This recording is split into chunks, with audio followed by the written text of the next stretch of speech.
ಕಳುಹಿಸಿಕೊಟ್ಟವ ಉಪದೇಶಕ್ಕೆ. ಹೌದು. ಆದರೆ ಇವತ್ತು ನಳನಳಿಸುವ ಮುಖದಿಂದ ಬರಬೇಕಾದ ನೀನು ಕಿಡಿಕಾರುವ ವದನದಿಂದ ನನ್ನ ಸಭಾ ಪ್ರವೇಶ ಮಾಡಿದೆಯಲ್ಲ, ಏನಾಯ್ತಮ್ಮ ಹೋದ ವಿಷಯ? ಸ್ವದೇಶಕ್ಕೆ ಹೋದೆ. ಸಾಲದಲ್ಲಿ ನನ್ನ ಪ್ರೇಮವನ್ನು ವಿತರಿಸಿದೆ. ಹಿಂದಿರುವಂತಹ ಘಟನೆಗಳೆಲ್ಲ ಹೇಳಿದೆ. ಆದರೆ ಸಾಲವನ್ನು ತಿರಸ್ಕರಿಸಿದ. ನನ್ನನ್ನು ಮನೆಯಿಂದ ಹೊರಗಟ್ಟಿದ. ನೇರವಾಗಿ ನಡೆದುಕೊಂಡು ನನಗೆ ಮುಂದೇನು ದಾರಿ ಎನ್ನುವ ಹಾಗೆ ಇಲ್ಲಿವರೆಗೆ ಬಂದಿದ್ದೇನೆ. ಭೀಷ್ಮಾಚಾರ್ಯರೇ, ನಿಮ್ಮಲ್ಲಿ ಕೇಳಿಕೊಳ್ಳುವುದು ಬಂದೆ. ಏನು? ನನ್ನನ್ನು ಸಾಲ ಮದುವೆ ಆಗುವುದಿಲ್ಲ, ನೀವು ನನ್ನನ್ನು ಮದುವೆ ಆಗಬೇಕು ಎನ್ನುವ ಹಾಗೆ ಕೇಳಿದಾಗ ನನಗೆ ಬಾಳನ್ನು ಕೊಡಬೇಕು, ನನ್ನ ಬಾಳನ್ನು ಹಸನಾಗಿಸಬೇಕು. ಇದುವೇ ನನ್ನದಾದಂತ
ಹೆಣ್ಣು ಹೆಣ್ತನದ ಎಲ್ಲ ಮೀರಿ ವರ್ತಿಸಬಾರದು.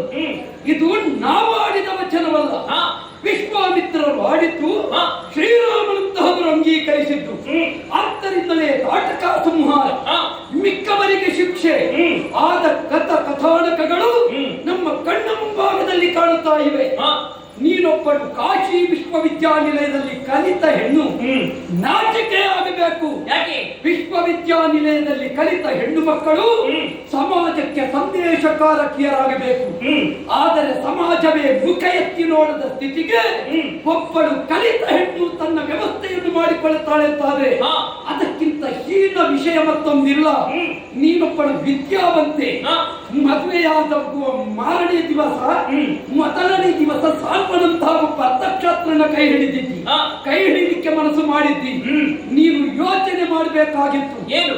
ಯಾವ ಹೆಣ್ಣು ಮಕ್ಕಳೇ ಆಗಲಿ ಮನೆತನದ ಮೌಲ್ಯ, ಮನೆತನದ ಸಂಸ್ಕಾರ, ಮನೆತನದ ಸಂಸ್ಕೃತಿ ಇದನ್ನು ಉಳಿಸದೇ ಹೋದಂತಾದ್ರೆ ಆ ಹೆಣ್ಣು ಮಕ್ಕಳು ಆ ಅಪ್ಪಮ್ಮನನ್ನು ಜೀವಂತ ಕೊಂದ ಹಾಗೆ ನೀ ಅದನ್ನೇ ಮಾಡುವುದಕ್ಕೆ ಹೊರಟೆ. ಹಾಗಾಗಿ ಹೇಳ್ತಾ ಇದ್ದೇನೆ, ನೀನೇ ಹೇಳಿದ್ದು ಸಾಲ್ವನಲ್ಲಿಗೆ ಕಳುಹಿಸು. ಎಂದಿಗೈತಹನೆನು ಕಾಯುವ ಮಾರ್ಗವನ್ನು ನೋಡುತ್ತೀವಂತಹ ಸಾಲ್ವ ಅಲ್ವಾ? ಆದ್ದರಿಂದ ನಿನಗೆ ಮಾರ್ಗವು ತೋರಿಸಿದ್ದೇನೆ, ವ್ಯವಸ್ಥೆಯೂ ಮಾಡಿದ್ದೇನೆ. ಈಗ ಬಂದು ನೀನು ಮರಿಸು ಎಂಬ ಹಾಗೆ ಹಠಮಾರಿಯಂತೆ ವ್ಯವಹರಿಸಿದ್ರೆ ಇದು ಕಾಶಿ ಅಲ್ಲ, ಏನು ಇದು ಹಸ್ತಿನಾವತಿ. ಅದಕ್ಕಾಗಿ ಬಂದಿದ್ದೇನೆ, ಎಲ್ಲವನ್ನು ತಿಳಿದೇ ಬಂದ ಬಳಿದ್ದೇನೆ. ನಾನು ಸಾಲ್ವೇಶನಲ್ಲಿ ಹೋಗಿ ಹೇಳಿದ್ದೇನೆ, ಅವ ಆಡಿದಂತಹ ಮಾತೇನು ಗೊತ್ತೇ? ಭೀಷ್ಮನಲ್ಲಿ 3-4 ದಿವಸಗಳ ಕಾಲ ಇದ್ದು ಬಂದವಳು ಬೆರೆತು ಬಂದವಳು ಎನ್ನುವ ಹಾಗೆ ನೀವು ಕರೆದುಕೊಂಡು ಇಲ್ಲಿವರೆಗೆ ಬಂದುದರಿಂದ ಅಂತಹ ಮಾತುಗಳನ್ನು ಆಡಬೇಕಾಗಿ ಬಂತು. ಇಲ್ಲವಾದ ನಾನು ಸಾಲ್ವನನ್ನೇ ವರಿಸುತ್ತಿದ್ದೆ, ಇಲ್ಲಿವರೆಗಾಗಿ ಬರುತ್ತಿರಲಿಲ್ಲ. ಈಗ ಭೀಷ್ಮನನ್ನು ನಿಮ್ಮ ಅರಮನೆಯಲ್ಲಿ ಇದ್ದೆ ಎಂದ ಮಾತ್ರಕ್ಕೆ ಒಪ್ಪಿಸುವ ಹೊಣೆ ಯಾರಿಗೆ? ನಿನಗೆ. ನಿನ್ನ ಮೇಲೆಯೇ ವಿಶ್ವಾಸ ಇಲ್ಲದ ವಿಶ್ವಾಸಘಾತಕನನ್ನು ನೀ ಪ್ರೀತಿಸಿದ್ದು ನಿನ್ನ ಅಪರಾಧ. ಇದರಿಂದ ಪ್ರಪಂಚ ತಿಳಿಯಬೇಕು. ಹೆಣ್ಣಾದವಳು ರೂಪ ನೋಡಿ, ದೇಹದಾರ್ಢ್ಯತೆ ನೋಡಿ, ಅವನ ಅಂಗಸೌಷ್ಠವ ನೋಡಿ ವರಿಸುವುದಲ್ಲ, ಗುಣ ನೋಡಿ ಯಾವ ಹೆಣ್ಣು ಭರಿಸ್ತಾಳೋ ಅವಳು ಕಡೆವರೆಗೆ ಸಂಸಾರ ನಡೆಸ್ತಾಳೆ ಅಂತ ಅರ್ಥ. ಅವನ ದೇಹದಾರ್ಢ್ಯತನವನ್ನು ಕಂಡು ಮುಖ ನೋಡಿ ವರಿಸಿದ್ದರಿಂದಲೇ ನಿನಗೆ ಈ ಸ್ಥಿತಿಯಾದ. ನಿಮಗೆ ಹೆಣ್ಣು ಮಕ್ಕಳನ್ನು ವರಿಸುವಂತಹ ಮನೆ ಇಲ್ಲ. ನೀವು ಪ್ರತಿಜ್ಞೆ ಮಾಡಿದ್ರೆ ನಿಮಗೆ ಮೊದಲೇ ಗೊತ್ತಿದ್ರೆ ನಮ್ಮನ್ನು 3 ವರ್ಷ ಇಲ್ಲಿವರೆಗೆ ಕರೆತರಬಾರ್ದಿತ್ತು. ಯಾಕಾಗಿ ಕರೆತದ್ದು? ನಮ್ಮನ್ನು ಕರೆತರುವಲ್ಲಿ ಕಾರಣನಾದದ್ದು ನಿನ್ನ ಅಪ್ಪ. ಕಲಿಪುರದಲ್ಲಿ ಭೀಷ್ಮಂಗರಿಯದ ಹಾಗೆ ತಾನು ವ್ಯವಸ್ಥೆ ಮಾಡ್ತಾನೆ ಅಂತಾದ್ರೆ ಭೀಷ್ಮನಿಗೆ ಎತ್ತು ಕಟ್ಟುವಂತ ಒಬ್ಬ ಆತನನ್ನು ಸೃಷ್ಟಿ ಮಾಡ್ತಾನೆ ಅಂತ ಅರ್ಥ. ಅದನ್ನು ವಿರೋಧಿಸುವುದಕ್ಕೆ ಬಂದವ ನಾನು. ರಥವೇರಿಸಿ ಕರೆತರುವ ಕಾಲದಲ್ಲಿ ಸ್ವಯಂವರ ತಾನೇ ಅಲ್ಲಿ ನಡೆಯುತ್ತಾ ಇದ್ದದ್ದು. ನಿನ್ನವರು ಪ್ರಶ್ನೆ ಮಾಡಬೇಕಾಗಿತ್ತು, ನೀನು ಪ್ರಶ್ನಿಸಬೇಕಾಗಿತ್ತು. ಸ್ವಯಂವರವನ್ನು ನೀನು ಪರಿಪೂರ್ಣವಾಗಿ ತಿಳಿದು ನೋಡು. ಹೆಣ್ಣಾದವಳಿಗೆ ಎಲ್ಲಿ ಅವಕಾಶ? ಹೆಣ್ಣಾದವಳು ಕೊರಳಿಗೆ ಯಾವತ್ತು ಸುಮಹಾರ ಹಾಕಬೇಕು. ನೀ ಸುಮಹಾರ ಹಿಡ್ಕೊಂಡು ಬಂದೆಯಾ? ಸುಮಾರನ್ನು ಕೊಡ್ತಾರೆ, ಮತ್ತೆ ಗೆದ್ದವನಿಗೆ ಹಾಕಲಿಕ್ಕೆ ಕೊಡ್ತಾರೆ. ನೀವು ಗೆಲ್ಲುವುದಕ್ಕೆ ಬಿಟ್ಟಿಲ್ಲ ಇಲ್ಲಿ. ಎಲ್ಲಿ ಈಗ ಗೆದ್ದವಯಲ್ಲಿ ಭೀಷ್ಮನೇ ತಾನೆ. ಹೌದು, ಗೆದ್ದವರಿಗೆ ನಾನು ಸಮಬಾಲಿನ ಹಾಕಬೇಕಾಗಿತ್ತು. ನೀವು ಮಾಡಿದ್ರೆ ಹಾಗೆ ನಮ್ಮನ್ನು ಕರ್ಕೊಂಡು ಹೋದದ್ದೇ ಅಲ್ವಾ? ಕರ್ಕೊಂಡು ಹೋಗಲಿಲ್ಲ. ರಥವೇರಿದ ಕಾಲದಲ್ಲಿ ಸಕಲರ ಸಮ್ಮುಖದಲ್ಲಿ ನಾವು ಮಾತು ಹೇಳಿದೆ. ಕನ್ಯೆಯರ ಕೈ ಹಿಡಿದು ಎನ್ನ ಕುಲಕೋಟಿಯನ್ನು ಉತ್ತರಿಸಬೇಕು ಅಂತ ನಿನ್ನಪ್ಪ ಕೇಳಿಕೊಂಡ ಕಾಲದಲ್ಲಿ ಪರಿಣಯದ ಕಾಲದಲ್ಲಿ ಬರೆಸಿಕೊಂಬೆ ಅಂತ ಆಡಿದ್ದೇನೆ. ಯಾರ ಪರಿಣಯ ಎನ್ನುವುದು ನಿನಗೆ ಗೊತ್ತಿಲ್ವೇ? ದೇವಲೋಕದವರಿಗೆ ಭೀಷ್ಮ ಪ್ರತಿಜ್ಞೆ ಗೊತ್ತಾಗುತ್ತದೆ, ಭೂಲೋಕದವರಿಗೆ ಗೊತ್ತಿಲ್ಲ ಅನ್ನುವುದರ ಅರ್ಥ ಏನು? ನಿಮಗೆ ವಿಶ್ವವಿದ್ಯಾನಿಲಯದಲ್ಲಿ ಬೇಕಾದ್ದನ್ನು ಕಲಿಸುವುದಿಲ್ಲ, ಬೇಡದ್ದನ್ನು ಕಲಿಸ್ತಾರೆ ಅಂತ ಅರ್ಥ. ಆದ್ದರಿಂದ ಬೇಕಾದ್ದನ್ನು ತಿಳಿಯುವಲ್ಲಿ ನೀವು ಮನಸ್ಸು ಮಾಡಲಿಲ್ಲ. ಹಾಗಾದ ಕಾರಣ ಭೀಷ್ಮ ಚಾರಿತ್ರ್ಯ ಗೊತ್ತಾಗಲಿಲ್ಲ, ನಿನ್ನಪ್ಪ ಪ್ರಶ್ನಿಸಲಿಲ್ಲ.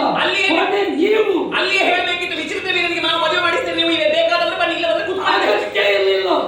ಕನ್ಯೆಯರನ್ನು ಅಪಹರಿಸ್ತೇನೆ, ಭೀಷ್ಮ ಶಾಂತನಮಃ ಕನ್ಯಾಹರತಿ ವರಿಸ್ತೇನೆ ಅಂತ ಹೇಳಿಲ್ಲ. ಕನ್ಯೆಯರನ್ನು ಅಪಹರಿಸ್ತೇನೆ ಅನ್ನುವುದರ ಅರ್ಥ ಏನು? ಇನ್ನೊಬ್ಬನಿಗೆ ಮದುವೆ ಮಾಡಿಸುವುದಕ್ಕಿದ್ದೇನೆ ಅಂತ. ಈಗ ಸಾಬತ್ ನನ್ನ ಮದುವೆ ಆಗಲಿಲ್ಲ, ಸಾಬತ್ ತಿರಸ್ಕರಿಸಿದ, ವಿಚಿತ್ರ ವೀರ ನನ್ನ ಮದುವೆ ಆಗುದಿಲ್ಲ. ಈಗ ಉಳಿದಿರುವುದು ನೀವೊಬ್ಬರು, ನನ್ನ ನೀವು ಮದುವೆ ಆಗಿ ಖಂಡಿತ ಆಗುವುದಿಲ್ಲ.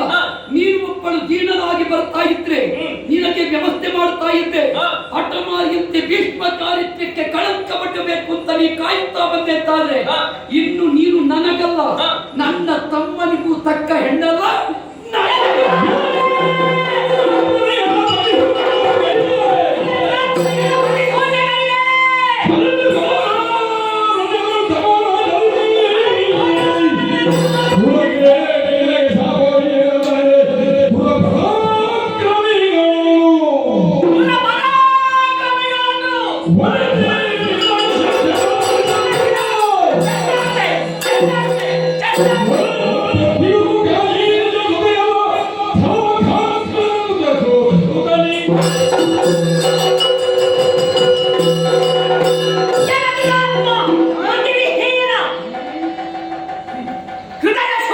ಜಾತಿಗೆಟ್ಟವರಿಗೆ ಪ್ರೀತಿ ಮಾತು ಕೊಡುವಾಗ ತಲೆ ಬೇಕಿತ್ತು. ನನ್ನನ್ನು ಪತಿ ಶೂನ್ಯರನ್ನಾಗಿ ಮಾಡಿದೆ ನೀನು. ಇಂದಿಗೆ ನಿನಗೆ ಕರುಣೆ ಇಲ್ಲದೆ ಹೋಯಿತು. ನನ್ನ ತೆತ್ತರಲ್ಲಿ ಹರಿಯುತ್ತಿರುವ ಕ್ಷಾತ್ರ ನೆತ್ತರುವುದು, ಕ್ಷಾತ್ರದ ರಕ್ತ ಹರಿಯುತ್ತಾ ಇದೆ. ಸುಮ್ಮನೆ ಬಿಡಲಾರೆ, ಸುಮ್ಮನೆ ಬಿಡಲಾರೆ. ನಿನಗೆ ನೀನೇ ಒಬ್ಬನು ವೀರ ಎನ್ನುವ ಹಾಗೆ ನಿನಗೆ ಹೆಗ್ಗಳಿಕೆ ಇರಬಹುದು. ನಿನ್ನ ಇಬ್ಬರು ತಂಗಿಯಂದಿರಿಗೆ ತಮ್ಮ ವಿಚಿತ್ರ ವೀರ್ಯ ಆಗುತ್ತದೆ, ನಿನಗೆ ನನಗೆ ಆಗ್ಬೇಕಂತೇನಿಲ್ಲ. ಈಗ ನಿನಗೆ ನಾನು ಆಗುದಿಲ್ಲಲ್ಲ, ಮತ್ತೆ ನನಗೆ ಅವ್ರು ಯಾಕೆ ಆಗ್ಬೇಕು? ಹಾಗೆ ಅಲ್ವಾ ಅದು? ನಿನಗೆ ಯಾವ ಹೆಣ್ಣು ಆಗುದಿಲ್ಲ. ಅವರು ಒಪ್ಪಿದ್ರೆ ಒಪ್ಪಿಲಿ, ನಾನು ಒಪ್ಪುವುದಕ್ಕೆ ಸಾಧ್ಯ ಇಲ್ಲ. ನೀವು ಒಪ್ಪದೆ ಇದ್ರೆ ಅದು ನಿನ್ನ ತಿಟ್ಟಾತನ. ನೀನು ಮದುವೆ ಆಗುದಿದ್ರೆ ಬೇರೆ ಮದುವೆ ಆಗೋದಕ್ಕೆ ನೀನು ಹೇಳುವುದು ಬೇಡ. ಈಗ ಆಗ ನೀ ಯಾಕೆ ಒಪ್ಪಿದೆ? ಈಗ ನೀನೇ ಮದುವೆ ಆಗಬೇಕು ಅಂತಿದ್ರೆ ಧರ್ಮನನ್ನು ಯಾಕೆ ಒಪ್ಪಿದೆ? ನಾನು ಮೊದಲು ಪ್ರೀತಿಸಿದ್ದವನಿಗೆ ಹೋದೆ ನಾನು. ಈಗ ಅವನಿಗೆ ಕೈ ಕೊಟ್ಟ ಮೇಲೆ ನಿನ್ನ ಆತ್ಮಸಾಕ್ಷಿ ಒಪ್ಪಿ ನಿನ್ನ ಬಳಿ ಇದ್ದುದರಿಂದ ಅವನಿಗೆ ಇಂತಹ ವಿಚಾರ ಬಿಟ್ಟವನಿಗೆ ಕಟ್ಟದಲ್ಲಿ ನಿನ್ನ ಬಳಿಗೆ ಬಂದಿದ್ದೇನೆ. ಇವತ್ತು ನಿನ್ನ ಬಳಿಗೆ ಬರ್ತಿಲ್ಲ. ನೀನು ನನ್ನನ್ನು ಅಪಹರಿಸಿ ಇಲ್ಲಿವರೆಗೆ ತಂದದ್ರಿಂದ ನಾನು ಇವತ್ತಿಗೆ ಬಂದಿದ್ದೇನೆ. ತಂದೆಗೆ ಮಗನಾಗಿ ಪ್ರತಿಜ್ಞಾ ಪೂರಣ ಉಂಟು, ಅಪ್ಪನಿಗೆ ಮಗಳಾಗಿ ನೀ ನಡೆಸಿದೆಯಾ? ತಂದೆ ತಾಯಿಯಂದಿರ ಮಾನವನ್ನು ಮೂರು ದಾರಿಯಲ್ಲಿ ಮಾರಿದ್ದು ನೀವೇ ಅಲ್ಲವೋ? ನಿನ್ನಿಂದಲಾಗಿ ನನ್ನ ಬಾಳಿಗೆ ಮೂರು ದಾರಿಯಲ್ಲಿ ಬೀಳುವ ಹಾಗೆ ಆಗಿತ್ತು. ಹೀಗೆ ನೀನೊಬ್ಬನೇ ವೀರ ಎನ್ನುವ ಹಾಗೆ ಹೆಗ್ಗಳಿಕೆ ಇರಬಹುದು. ಬಿಡು, ನೀನು ನನ್ನ ಮಾತನ್ನು ನೀನು ಸರಿಯಾಗಿ ಕಂಡು ಹಾಕಿಕೋ. ನಿನಗಿಂತ ವೀರ ಯಾರಿದ್ದಾರೆ ಎನ್ನುವಾಗಿ ಹುಡುಕಿಕೊಂಡು ಹೋಗುತ್ತೇನೆ. ಅವರ ಕೈಯಲ್ಲಿನ ಚಿರವನ್ನು ಚೆಲ್ಲಾಡುತ್ತೇನೆ. ಅಷ್ಟು ಮಾತ್ರವಲ್ಲ, ಅದು ಆಗದೇ ಇದ್ರೆ ಘನಘೋರವಾದಂತಹ ಆರಣ್ಯವನ್ನು ಸೇರುತ್ತೇನೆ, ಘನ ತಪಸ್ಸನ್ನು ಆಚರಿಸುತ್ತೇನೆ. ತಪದ ಮೂಲಕವಾಗಿಯೂ ನಿನಗೆ ಶಾಪ ಕೊಟ್ಟು ನಿನ್ನನ್ನು ಭಸ್ಮಗೊಳಿಸಿ ಆ ಭಸ್ಮವನ್ನು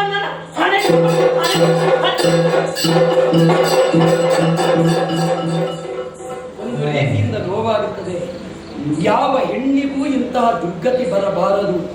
ಆದರೆ ಪ್ರಪಂಚದಲ್ಲಿ ಮನೆತನದ ಮೌಲ್ಯವನ್ನರಿಯದೆ ತಂದೆ ತಾಯಂದಿರ ತೀರ್ಮಾನವನ್ನು ತಿರಸ್ಕರಿಸಿ ಅನ್ಯ ಪುರುಷನನ್ನು ಪ್ರೀತಿಸುವ ಪ್ರತಿಯೊಬ್ಬ ಹೆಣ್ಣು ಮಗಳು ಇದನ್ನು ನೋಡಿ ಕಲಿಯಬೇಕು. ನಾಳೆ ಇವತ್ತು ಅಂಬೆಗೆ, ನಾಳೆ ನಿಮಗೂ ಇದೇ ಗತಿ ನೆನಪಿದೆ.